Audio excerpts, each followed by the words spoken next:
Okay. So far നമ്മൾ D S അൽഗോരിതത്തിൻ്റെ വീക്ക്നെസ്സും സ്ട്രെങ്തും ഒക്കെ പറഞ്ഞിരുന്നു.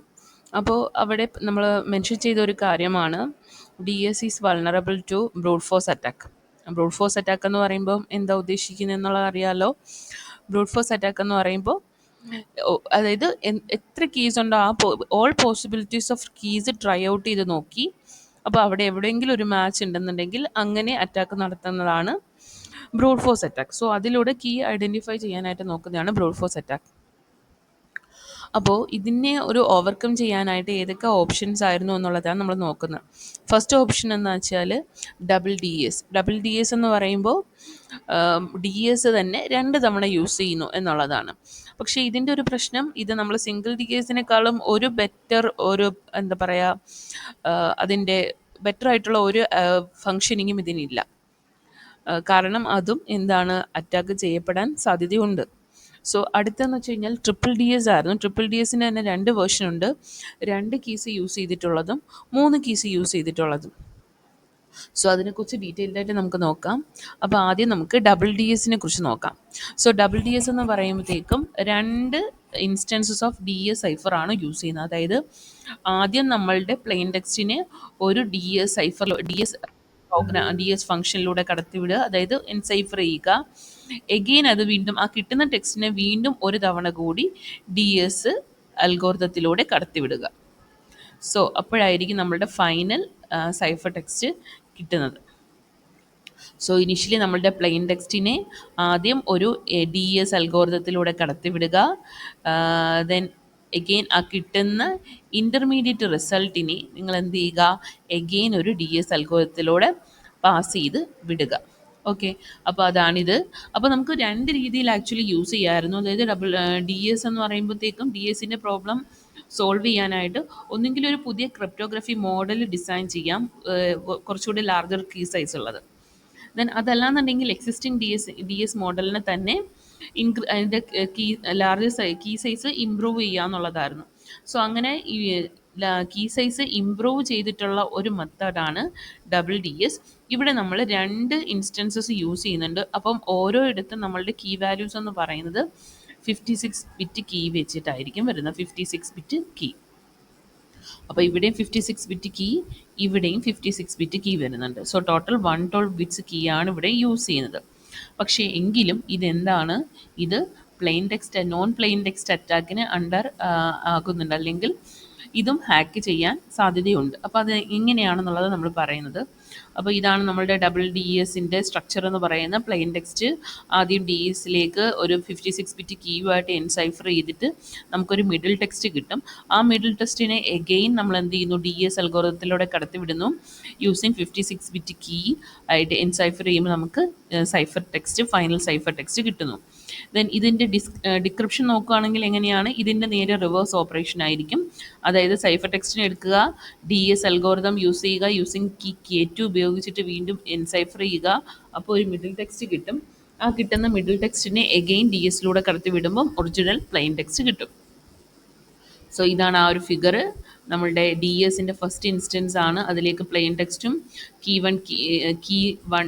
K1 എന്ന് പറയുന്ന കീയും കൊടുക്കുന്നു. അപ്പോൾ നമുക്കൊരു ഇൻ്റർമീഡിയറ്റ് റിസൾട്ട് കിട്ടും. അപ്പോൾ അതിൻ്റെ അൽഗോരിതമാണ് ഈ കൊടുത്തിരിക്കുന്നത്. ആദ്യം എന്ത് ചെയ്യുക, നമ്മളുടെ പ്ലെയിൻ ടെക്സ്റ്റിനെ K1 എന്ന് പറയുന്ന കീ യൂസ് ചെയ്തിട്ട് എൻക്രിപ്റ്റ് ചെയ്യുന്നു. ആ കിട്ടുന്ന റിസൾട്ടിനെ എഗെയിൻ ഡി എസിൻ്റെ അൽഗോരിതത്തിലൂടെ കടത്തിവിടുന്നു. സെറ്റ് ഓഫ് K2 എന്ന് പറയുന്ന കീ യൂസ് ചെയ്തിട്ട് സൈഫർ ടെക്സ്റ്റ് ജനറേറ്റ് ചെയ്യുന്നു. സോ ഇതിൻ്റെ ഡിക്രിപ്ഷൻ എന്ന് പറയുമ്പോഴത്തേക്കും എഗെയിൻ നമുക്ക് നമ്മളുടെ സൈഫർ ടെക്സ്റ്റിനെ ഡിക്രിപ്ഷൻ അൽഗോരിതത്തിലൂടെ K2 എന്ന് പറയുന്ന സെറ്റ് ഓഫ് കീ ഉപയോഗിച്ചിട്ട് ഡിക്രിപ്റ്റ് ചെയ്യുന്നു. ആ കിട്ടുന്ന റിസൾട്ടിനെ എഗെയിൻ എന്ത് ചെയ്യുന്നു, K1 കീ യൂസ് ചെയ്തിട്ട് ഡിക്രിപ്റ്റ് ചെയ്യുന്നു. അപ്പോൾ നമ്മളുടെ ഒറിജിനൽ പ്ലെയിൻ ടെക്സ്റ്റ് കിട്ടും. അതിൻ്റെ കറസ്പോണ്ടിങ് ഇക്വേഷൻസ് ആണ് ഈ കൊടുത്തിരിക്കുന്നത്. ഓക്കെ, അപ്പോൾ ഡബിൾ എൻക്രിപ്ഷൻ എന്ന് പറയുമ്പോൾ അപ്പോൾ നിങ്ങൾക്ക് മനസ്സിലായല്ലോ, 2 56 ബിറ്റ് കീസ് യൂസ് ചെയ്യുന്നുണ്ട്. അതായത് 112 ബിറ്റാണ് ടോട്ടൽ കീ ലെങ്ത് ആയിട്ട് വരുന്നത്. അപ്പോൾ നമ്മൾ ഉദ്ദേശിക്കുന്നത് 2⁻112 ബിറ്റ്, അതായത് പോസിബിലിറ്റീസ് ആണ് ഒരു ബ്രൂട്ട് ഫോഴ്സ് അറ്റാക്ക് പ്ലാൻ ചെയ്യുന്ന ഒരാൾക്ക് വേണ്ടി വരുന്നത്. അതായത് ബ്രൂട്ട് ഫോഴ്സ് അറ്റാക്ക് ഒരാൾ പ്ലാൻ ചെയ്ത്, അതായത് ടോട്ടൽ 56 + 56 ടോട്ടൽ 112 ബിറ്റാണ് വരുന്നത്. അപ്പോൾ 2⁻112 പോസിബിലിറ്റീസ് അയാൾ ട്രൈ ചെയ്യണം അല്ലേ. പക്ഷേ ഇത് ഇത്രയും വേണ്ട ആവശ്യമില്ല. അവിടെ മറ്റൊരു അറ്റാക്കിനെ കുറിച്ച് നമ്മൾ പറയുന്നുണ്ട്, meet in the middle attack. അപ്പോൾ meet in the middle attack കുറച്ചുകൂടി മനസ്സിലാക്കാനായിട്ട് ഞാൻ മറ്റൊരു ഫിഗർ യൂസ് ചെയ്യാണ്. സപ്പോസ് ഞാൻ യൂസ് ചെയ്യുന്ന എൻ്റെ പ്ലെയിൻ ടെക്സ്റ്റ് ആണ് സ്റ്റാർട്ട്. സ്റ്റാർട്ട് എന്ന് പറയുന്നതാണ് എൻ്റെ പ്ലെയിൻ ടെക്സ്റ്റ്. ഈ പ്ലെയിൻ ടെക്സ്റ്റിന് ഞാൻ എൻക്രിപ്റ്റ് ചെയ്യുന്നു യൂസിങ് 56 ബിറ്റ് കീ ആയിട്ടുള്ള K1 എന്ന് പറയുന്ന കീ വെച്ചിട്ട് ഞാൻ എന്ത് ചെയ്യുന്നു, എൻക്രിപ്റ്റ് ചെയ്യുന്നു. അപ്പോൾ നിങ്ങൾക്ക് പ്ലെയിൻ ടെക്സ്റ്റ് ഡി എസിൻ്റെ അൽഗോരിതം നമുക്കറിയാം, അവിടെ 56 ബിറ്റ് കീ ഉണ്ട്. അത് ഈ പറയുന്ന 8 റൗണ്ടുകളിലൂടെ 16 റൗണ്ടുകളിലൂടെ നമ്മൾ എന്ത് ചെയ്യുന്നു, പാസ് ചെയ്ത് വരുന്നുണ്ട്. ഈ 56 ബിറ്റ് കീ യൂസ് ചെയ്ത് വരുന്നുണ്ട്. അപ്പോൾ ആ എല്ലാ പോസിബിലിറ്റീസും അവിടെ ട്രൈ ഔട്ട് ചെയ്യുന്നുണ്ട്. അതിനുശേഷം നമുക്ക് കിട്ടുന്ന ആ ഇൻ്റർമീഡിയറ്റ് റിസൾട്ടിന് ഞാൻ ഇൻ്റർ എന്നാണ് കോൾ ചെയ്യുന്നത്. ഇൻ്റർ എന്നാണ് കോൾ ചെയ്യുന്നത്. ആ റിസൾട്ടിനെ എഗെയിൻ എന്ത് ചെയ്യുന്നു, നെക്സ്റ്റ് സെറ്റ് ഓഫ് എൻക്രിപ്ഷൻ അൽഗോരിതത്തിലൂടെ പാസ് ചെയ്യുന്നു.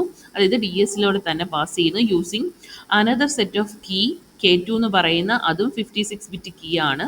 അപ്പോൾ നമ്മൾക്ക് കിട്ടുന്നതാണ് നമ്മളുടെ ഫൈനൽ, അതായത് സൈഫർ ടെക്സ്റ്റ് എന്ന് പറയുന്നത്. ദെൻ ഡിക്രിപ്ഷൻ നോക്കുകയാണെങ്കിൽ ഈ ഫൈനൽ എന്ന് പറയുന്ന ഈ ഒരു സൈഫർ ടെക്സ്റ്റിനെ ഡിക്രിപ്ഷൻ അൽഗോരിതത്തിലൂടെ K2 എന്ന് പറയുന്ന കീ യൂസ് ചെയ്യുമ്പോൾ എനിക്ക് കിട്ടുന്ന ഇൻ്റർമീഡിയറ്റ് റിസൾട്ടാണ് ഇൻ്റർ. ദെൻ അതിനെ എഗെയിൻ ഞാൻ അടുത്തൊരു DS അൽഗോരിതം ഡിക്രിപ്ഷൻ അൽഗോരിതത്തിലൂടെ പാസ് ചെയ്ത് വിടുന്നു. അപ്പോൾ കിട്ടുന്ന ഔട്ട്പുട്ടാണ് എൻ്റെ പ്ലെയിൻ ടെക്സ്റ്റ് സ്റ്റാർട്ട് എന്ന് പറയുന്ന ഒറിജിനൽ പ്ലെയിൻ ടെക്സ്റ്റ് എനിക്ക് ജനറേറ്റ് ചെയ്യാനായിട്ട് കഴിയുന്നുണ്ട്. So what is meet in the middle attack എന്ന് നമുക്ക് നോക്കാം. അപ്പോൾ ഇതിനിടയ്ക്ക് ഒരു അറ്റാക്കറിൻ്റെ നോൺ പ്ലെയിൻ ടെക്സ്റ്റ് അറ്റാക്കും നോൺ സൈഫർ ടെക്സ്റ്റ് അറ്റാക്കിനെ കുറിച്ച് നിങ്ങൾ കേട്ടിട്ടുണ്ടോ? നോൺ പ്ലെയിൻ ടെക്സ്റ്റ് അറ്റാക്ക് എന്ന് പറഞ്ഞു കഴിഞ്ഞാൽ അറ്റാക്കറിന് some plain text key pairs കിട്ടുവാണ്. പ്ലെയിൻ ടെക്സ്റ്റും അതിന് കറസ്പോണ്ടിങ് സൈഫർ ടെക്സ്റ്റും എന്താണെന്നുള്ളത്. അപ്പോൾ പ്ലെയിൻ ടെക്സ്റ്റ് മാത്രം. അപ്പോൾ ഈ പ്ലെയിൻ ടെക്സ്റ്റുകളെ കുറിച്ചിട്ടും സം സൈഫർ ടെക്സ്റ്റും ആക്സസ് ഉണ്ടെങ്കിൽ എന്താ ചെയ്യുന്ന അറ്റാക്കർ, അയാൾ ഈ പറയുന്ന 56 ബിറ്റ് കീ അല്ലേ, 56 ബിറ്റ് കീയുടെ ടോട്ടൽ പോസിബിലിറ്റീസ് എന്ന് പറയുമ്പോൾ 2⁵56 ആണ് ടോട്ടൽ പോസിബിലിറ്റീസ് ഓഫ് കീ. അങ്ങനെ എല്ലാ പെയർ ഓഫ് പോസിബിലിറ്റീസിനും ഈ അറിയാവുന്ന ഒരു പ്ലെയിൻ ടെക്സ്റ്റിൻ്റെ കറസ്പോണ്ടിങ് സൈഫർ ടെക്സ്റ്റ് ജനറേറ്റ് ചെയ്തുകൊണ്ടേയിരിക്കും. സോ അപ്പോൾ K1, K2, K3 etcetera up to 2⁵56 time എന്താ ചെയ്യുന്ന ഓരോ കീയുടെ പോസിബിലിറ്റീനും കറസ്പോണ്ടിങ് ഈ ടെക്സ്റ്റ് കൊടുത്താൽ, അയാൾക്ക് അറിയാവുന്ന ഒരു പ്ലെയിൻ ടെക്സ്റ്റ് ആണ് സ്റ്റാർട്ട്, ആ ഒരു ടെക്സ്റ്റ് കൊടുത്തു കഴിഞ്ഞാൽ എന്ത് മെസ്സേജാണ് ജനറേറ്റ് ചെയ്യുന്നതെന്നുള്ളത് ട്രൈ ഔട്ട് ചെയ്യും. അപ്പോൾ ഇതിനിടയ്ക്ക് നിങ്ങൾക്ക് മനസ്സിലാവും, ഇതിലേതോ ഒരു കീ വാല്യൂവിന് നമുക്ക് ഈ ഒരു മെസ്സേജ് ഇവിടെ ജനറേറ്റ് ആവുന്നുണ്ട്. സപ്പോസ് ആ കീ ആണ് ഞാൻ ഇവിടെ കൊടുത്തിരിക്കുന്നത്.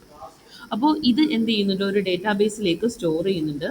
സിമിലർലി ഇതെന്താണ്, ഡിക്രിപ്ഷൻ, അതായത് അയാൾക്ക് ഏതെങ്കിലും ഒരു സൈഫർ ടെക്സ്റ്റ് അറിയാമെങ്കിൽ അതിനും പാരലലി ഇത്രയും പോസിബിലിറ്റീസ് ഓഫ് കീസിന് എന്ത് ചെയ്യുന്നുണ്ട്, എഗെയിൻ ഡിക്രിപ്ഷൻ അൽഗോരിതത്തിലേക്ക് കടത്തിവിടുന്നു. അപ്പോൾ എന്താണ്, ഈ ഒരു കറസ്പോണ്ടിങ് മെസ്സേജസ്, അതായത് ഓരോ കീ പോസിബിലിറ്റി, അതായത് K1, K2, K3 അങ്ങനെ ഓരോ പോസിബിലിറ്റീസിനും കറസ്പോണ്ടിങ് എന്ത് പ്ലെയിൻ ടെക്സ്റ്റ് ആണ് ജനറേറ്റ് ആവുന്നതെന്ന് അതും എന്ത് ചെയ്യുന്നുണ്ട്, ഡോക്യുമെൻ്റ് ചെയ്യുന്നുണ്ട്. സോ അയാളുടെ കയ്യിൽ ഇപ്പോൾ 2 ഡേറ്റാബേസ് ഉണ്ട്. അയാൾക്ക് അറിയാവുന്ന ഒരു പ്ലെയിൻ ടെക്സ്റ്റിന് എല്ലാ പോസിബിലിറ്റീസ് ഓഫ് കീ കൊടുക്കുമ്പം എന്ത് മെസ്സേജ് ജനറേറ്റ് ചെയ്യും എന്നുള്ളതും റെക്കോർഡ് ചെയ്യുന്നുണ്ട്. അതുപോലെ തന്നെ അയാൾക്ക് അറിയാവുന്ന ഒരു സൈഫർ ടെക്സ്റ്റിന് എല്ലാ പോസിബിലിറ്റീസ് ഓഫ് കീ കൊടുക്കുമ്പോഴും എന്ത് മെസ്സേജാണ് ജനറേറ്റ് ആവുന്നത്, പ്ലെയിൻ ടെക്സ്റ്റ് ആണ് ജനറേറ്റ് ആവുന്നത് എന്നുള്ളത് ഇവിടെ മാപ്പ് ചെയ്ത് വെച്ചിട്ടുണ്ട്. അപ്പോൾ ഈ 2 ടേബിൾസും അല്ലെങ്കിൽ ഈ 2 ഡേറ്റാബേസും തമ്മിൽ കമ്പയർ ചെയ്യുമ്പോൾ നിങ്ങൾക്ക് മനസ്സിലാവും, ഒരു പെയറിന്, അതായത് ഇവിടെ രണ്ടിടത്തും ഇൻ്റർ എന്ന് പറയുന്ന ഈ ഒരു മെസ്സേജാണ് നമുക്ക് ഇൻ്റർമീഡിയറ്റ് മെസ്സേജാണ് ജനറേറ്റ് ആവുന്നത്. അത് രണ്ടും തമ്മിലൊരു മാച്ച് ഉണ്ട്. അപ്പോൾ അങ്ങനെ ഒരു മാച്ച് കിട്ടിയ കീ പെയർ ഏത് കീക്കാണ്, സപ്പോസ് ഈ K3 എന്ന് പറയുന്ന കീക്കാണ് ഈ ഒരു മാച്ച് കിട്ടിയെന്ന് നിങ്ങൾ വിചാരിക്കുക. സോ അത് കീ ആയിട്ട് മനസ്സിലാക്കുകയാണ് ചെയ്യുന്നത്. സോ അപ്പോൾ എത്ര തവണ ഇയാൾ ട്രൈ ഔട്ട് ചെയ്യേണ്ടി വന്നു, നമ്മൾ ആദ്യം 2⁵56 പോസിബിലിറ്റീസ് ട്രൈ ഔട്ട് ചെയ്തു. എഗെയിൻ എന്താണ്, അതിൻ്റെ കൂടെ തന്നെ വീണ്ടും 2⁵56 പോസിബിലിറ്റീസ് ട്രൈ ഔട്ട് ചെയ്തു. 2⁵56 പോസിബിലിറ്റീസ് എഗെയിൻ ട്രൈ ഔട്ട് ചെയ്തു അല്ലേ. അപ്പം ആദ്യം 56 possibilities of key try out ചെയ്തു, again 2⁵56 possibilities of try out ചെയ്തു. ദാറ്റ് ഈസ് 2 ഇൻറ്റു 2⁵56 2 ഇൻറ്റു 2⁵56 അല്ലേ. So that is equal to 2⁻1 into 2⁵56 that is 2⁻57. അപ്പോൾ 257 പോസിബിലിറ്റീസിൽ തന്നെ എന്ത് കിട്ടി, നമ്മളുടെ അറ്റാക്കറിന് ഈ ഒരു സിസ്റ്റത്തിനെ ഹാക്ക് ചെയ്യാനും ആ ഒരു കറസ്പോണ്ടിങ് കീനെ മനസ്സിലാക്കാനും. അപ്പോൾ കീ മനസ്സിലാക്കി കിട്ടിക്കഴിഞ്ഞാൽ എന്താ അറ്റാക്കറിന് ഇനി ഏത് പ്ലെയിൻ ടെക്സ്റ്റ് കൊടുത്താലും അതിന് എന്ത് സൈഫർ ജനറേറ്റ് ചെയ്യുന്നു, എന്ത് സൈഫർ കൊടുത്താലും അതിന് കറസ്പോണ്ടിങ് പ്ലെയിൻ ടെക്സ്റ്റ് ഒറിജിനൽ എന്തായിരിക്കും എന്നുള്ളത് എളുപ്പത്തിൽ മനസ്സിലാക്കിക്കൂടെ. സോ ഇതാണ് നമ്മൾ പറയുന്ന meet in the middle attack എന്ന് പറയുന്നത്. ഓക്കെ, അപ്പോൾ meet in the middle attack എന്ന് പറയുമ്പോൾ ഇതാണ് അതിൻ്റെ ഒരു ഫിഗർ എന്ന് പറയുന്നത്, നിങ്ങൾ മനസ്സിലാക്കിക്കുക. അപ്പോൾ 257 ടെസ്റ്റിൽ തന്നെ നമുക്ക് എന്ത് ചെയ്യാൻ പറ്റും, അറ്റാക്കറിന് ഈ ഒരു സിസ്റ്റം വൾണറബിൾ ആക്കി മാറ്റാനായിട്ട് കഴിയും. 2:112 വേണ്ട ആവശ്യം ഇല്ല. ഓക്കെ, അപ്പോൾ ഇതാണ് നമ്മളുടെ meet in the middle attack എന്നുള്ളത് കൊണ്ട് ഉദ്ദേശിക്കുന്നത്.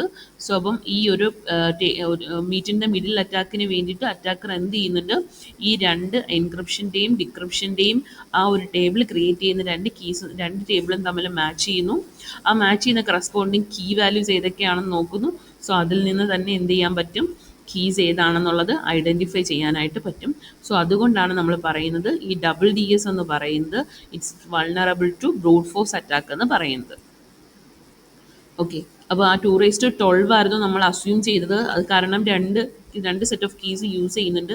56 + 56 ആയതുകൊണ്ട് 112 ബിറ്റ് കീ ആണ്. അപ്പോൾ അത്രയും സമയം എടുക്കും എന്നൊക്കെ ഉള്ളതായിരുന്നു നമ്മളുടെ മനസ്സിൽ. പക്ഷേ അത്രയും വേണ്ട ആവശ്യമില്ല. 2:57 ടൈം കീ സെർച്ചിൽ തന്നെ എന്ത് ചെയ്യാൻ പറ്റും, നമുക്ക് ഈ ഒരു റിസൾട്ട് അറ്റാക്കറിന് ആക്സസ് ചെയ്യാനായിട്ട് കഴിയും. അപ്പോൾ അതിനെ ഓവർകം ചെയ്യാനായിട്ടായിരുന്നു DDS കൊണ്ടുവന്നത്. സോ DDS എന്ന് പറയുമ്പോൾ 3 DS എന്നുള്ളതാണ് അല്ലേ. സോ 3 സ്റ്റേജസ് ഓഫ് DS ആണ് ഇവിടെ എൻക്രിപ്ഷനും ഡിക്രിപ്ഷനുമായിട്ട് യൂസ് ചെയ്യുന്നത്. അതിന് 2 വേർഷൻ ഉണ്ട്.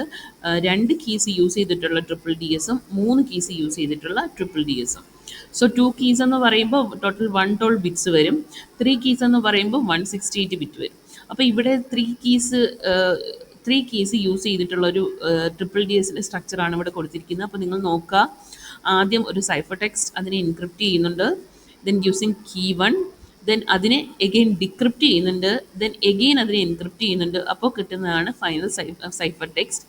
അപ്പോൾ ഡിക്രിപ്ഷൻ സൈഡിലും ഇതേപോലെ തന്നെ ആദ്യം എന്ത് ചെയ്യുന്നുണ്ട്, ഡിക്രിപ്റ്റ് ചെയ്യുന്നുണ്ട്, പിന്നെ എൻക്രിപ്റ്റ് ചെയ്യുന്നുണ്ട്, എഗെയിൻ ഡിക്രിപ്റ്റ് ചെയ്യുന്നുണ്ട്.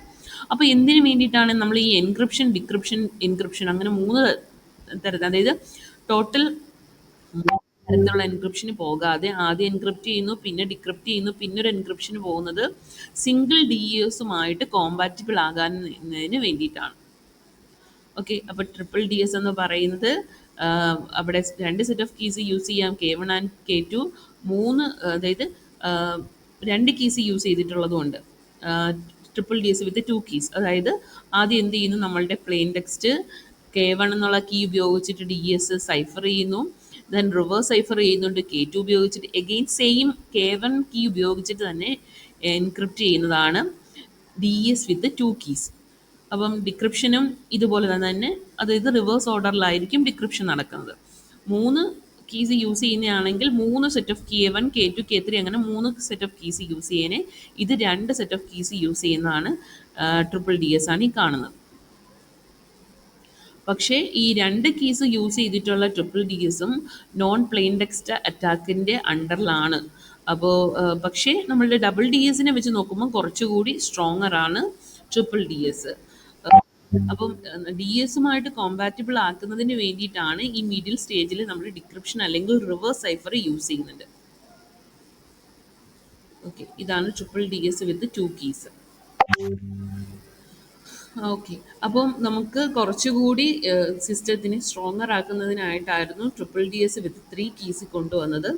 അപ്പോൾ ഒരു എൻക്രിപ്ഷൻ പിന്നെ ഒരു ഡിക്രിപ്ഷൻ എഗെയിൻ ഒരു എൻക്രിപ്ഷൻ എന്നുള്ള രീതിയിലാണ് DDS വിത്ത് 3 കീസ് യൂസ് ചെയ്യുന്നുണ്ട്. അപ്പോൾ ഇത് കുറച്ചുകൂടി സ്ട്രോങ്ങർ ആണ് as compare to other 3 approaches. അപ്പോൾ DDS മെനി ആപ്ലിക്കേഷൻസിൽ യൂസ് ചെയ്യുന്നുണ്ട്. ഓക്കെ.